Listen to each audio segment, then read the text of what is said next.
America, post-World War I. The economy is growing, jobs are becoming more available to both men and women, and consumerism was at its peak. Overall, people were happy. But this was also a time of change. America was discovering a new way of life that included the transformation of horse-drawn carriages to automobiles, and the postal service took to the skies. Along with modernizing culture came social and economic complications. Problems began in the steel industry.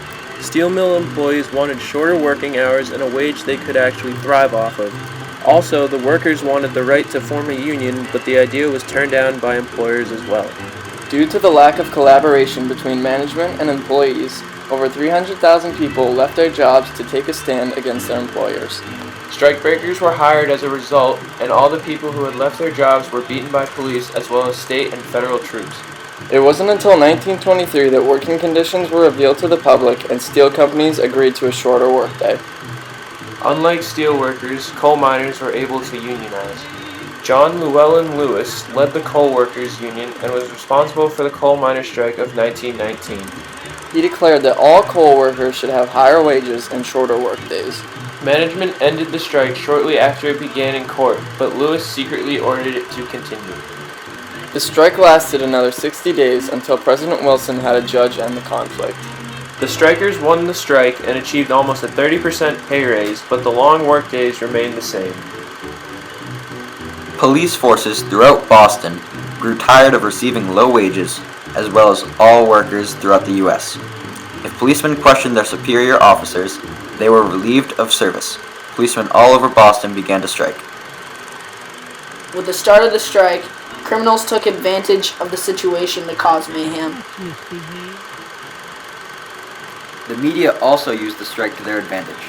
With police dispersed, the media falsely reported that the streets of Boston were being run by wild gangs with no sense of formality. Managers saw the Boston police strike as a stride towards communism. This strike, as well as many others, led America to the Red Scare, or the fear of communism.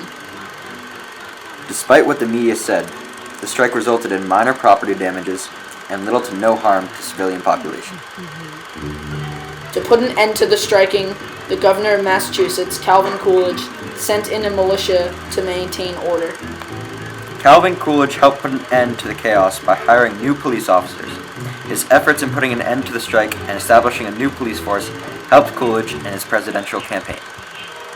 Following the strike, Boston policemen were expected to act more professionally to limit the amount of crime in the city. 1920s rewrote the laws for child labor. Exports from the U.S. were dependent on child labor to make large profit. During the 1920s, people were finally realizing the injustice of child labor.